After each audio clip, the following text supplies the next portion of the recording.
J'ai une passion pour la ville de Rio. J'ai l'impression que c'est une ville de la tolérance.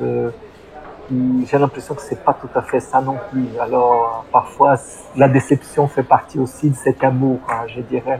Et qu'il faut peut-être reconstruire quelque chose, que ce soit une ville plus égalitaire et plus tolérante à tous ceux qui vivent ici. Non, ça, c'est un défi. Dans ce 3e épisode de notre série consacrée aux villes de demain, nous nous posons au Brésil, en compagnie de Rafael Soares Goncalves. Historien, professeur à l'Université catholique de Rio, il est spécialiste de l'histoire urbaine et en particulier des favelas de Rio. Alors, quelle est l'histoire des quartiers informels de Rio ? Pourquoi les distingue-t-on du reste de la ville ? Et que peuvent-ils nous enseigner pour demain ? Je suis Flora Trouillou et vous écoutez 6 pieds sur terre, le podcast de Courrier International et de l'Agence française de développement. Un podcast qui donne à entendre d'autres voix sur une planète en ébullition, la nôtre. En ébullition, mais qui n'a pas dit son dernier mot.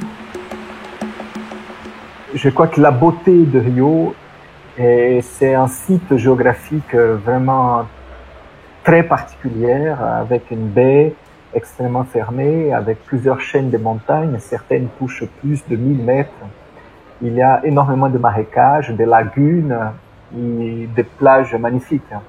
Mais c'est clair que c'est une géographie assez difficile aussi. Alors, c'est un peu ces paradoxes qu'on se situe. Alors, les favelas dans tout ça, elles existent. Moi, j'ai des données, des documents qu'on parle, par exemple, de l'occupation des collines de la ville depuis la moitié du 19e siècle. Et du coup, elles se sont éparpillées au début, notamment dans des zones où il n'y avait pas l'intérêt du marché immobilier, où là, il y avait une certaine précarité du foncier, probablement, mais avec un processus, une typologie d'occupation, par exemple, très proche aussi de périphéries, par exemple, de villes européennes. Géographiquement parlant, elles se sont éparpillées dans plusieurs quartiers, dans les quartiers centraux, des quartiers aisés, et même dans les quartiers plus éloignés de la ville. Alors, elles sont un peu à droite, à gauche. C'est clair qu'il y a eu des mouvements historiques d'expulsion, d'éradication, qui a notamment touché les quartiers plus aisés, notamment dans les années 60-70, mais elles se maintiennent quand même. Pour dire que les favelas, elles sont très présentes dans les quartiers, dans la vie de la ville, mais il y a quand même une grande partie de personnes dans ma propre ville qui n'ont jamais mis les pieds dans une favela. Alors c'est quelque chose d'assez étrange. Cela veut dire que toutes les représentations extrêmement négatives, particulières, ça existe même ici à Rio, par exemple, de faire toute une allusion liée à la violence, à la précarité, sans connaître pourtant toute la richesse dans plusieurs domaines qui se passent dans ces quartiers aussi. Il semble que dans l'histoire, les favelas ont toujours été représentées de manière négative. En miroir de ces quartiers dits informels, on trouve la ville formelle, normale et légitime. Pourtant, outre les difficultés et les violences bien réelles, les favelas ont aussi été des lieux de création et d'innovation sociale, politique et culturelle. En témoigne l'émergence de plusieurs musées au sein de ces quartiers, qui en célèbrent l'histoire et la mémoire. J'aime plutôt dire que les quartiers informels, que ce soit à Rio ou ailleurs, tout d'abord, ils sont quartiers. Ça, c'est quelque chose qui, à mon avis, c'est important parce que, administrativement parlant, au moins dans les cas brésiliens, notamment à Rio, il y a un clivage entre favela et quartier. Cela veut dire que quartier, il serait un espace formel en tant que le favela, un espace informel. Et toutes les constructions, les définitions, que ce soit juridique, que ce soit censitaire par le recensement, ils ont construit ces quartiers dans une réflexion de ce qu'il manque à ces espaces-là pour qu'on puisse octroyer ou attribuer à eux les statuts de quartiers formels, bon bref, des villes. Mais à mon avis, il ne s'agit pas du problème de la ville. Et on a toujours construit les représentations des favelas autour de cette idée. Et alors, par exemple, au début du XXe siècle, c'était les problèmes épidémiologiques. Alors c'était l'hygiénisme, les épidémies, et on a construit ces espaces-là comme le gros problème qu'il fallait éradiquer pour sauver la vie. Bref.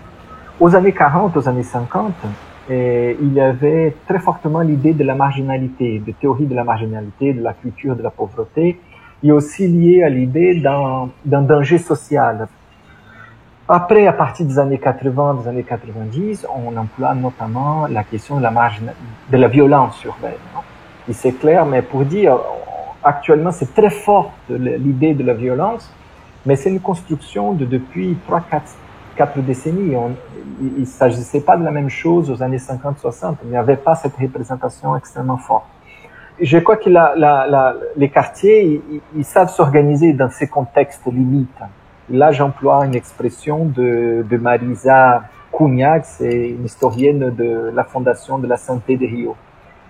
Pour emprunter son expression, pour dire que la réflexion de l'informalité, la plupart du temps, comme on n'a pas de vestiges, on n'a pas de données, on n'a pas de documents, c'est difficile de construire la mémoire de ces connaissances, de vraiment admettre que ces quartiers produisent des choses. Non? Et dans plusieurs domaines, par exemple, dans le domaine culturel, ce qu'on a de plus important au Brésil viennent des quartiers populaires, notamment des favelas. Par exemple, le samba, c'est au moins dans Rio, le carnaval, les écoles de samba, elles fonctionnent pas seulement pendant une semaine au carnaval, c'est un espace politique, un espace de construction d'identité raciale, bref, et ça marche toute l'année.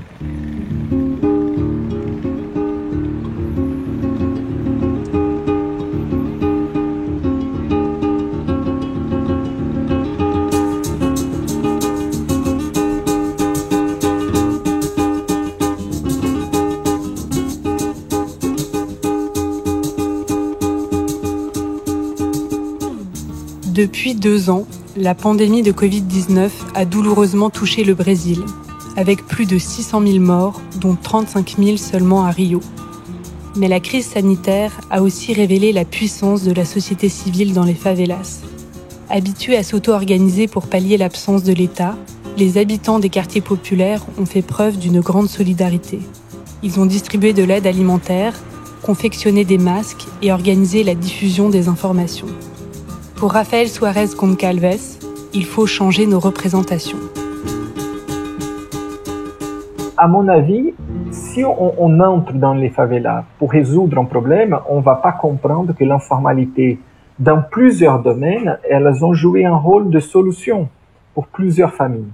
Quand on réfléchit la question de la pandémie, c'est très intéressant ce qu'on a vu dans les favelas. Depuis le début, il y a eu un mouvement très fort et d'organisation locale pour structurer des mesures pour limiter d'une certaine façon l'impact de la pandémie. Mais je dirais que si on pouvait utiliser la créativité des favelas pour construire des politiques publiques, on aurait largement moins de morts que ce qu'on a eu. Et alors dans ce contexte-là, c'est intéressant de sortir du cadre du sens commun, de représentation tout faite, comprendre ce qui se passe dans ces quartiers et réfléchir qu'ils existent depuis une centaine d'années. Et à mon avis, c'est impossible de réfléchir la ville de Rio sans les favelas. Elles font partie. Et à mon avis, les favelas, elles n'ont pas corrompu déformé la ville de Rio. Elles ont composé la ville. La ville, elle est telle qu'elle est grâce aux favelas. J'ai l'impression qu'il faut écouter les gens des favelas, pas seulement pour ce qu'ils peuvent nous dire à l'égard de leur quartier de favela, bien sûr, ça c'est logique, c'est clair, mais aussi à l'égard de la ville entière.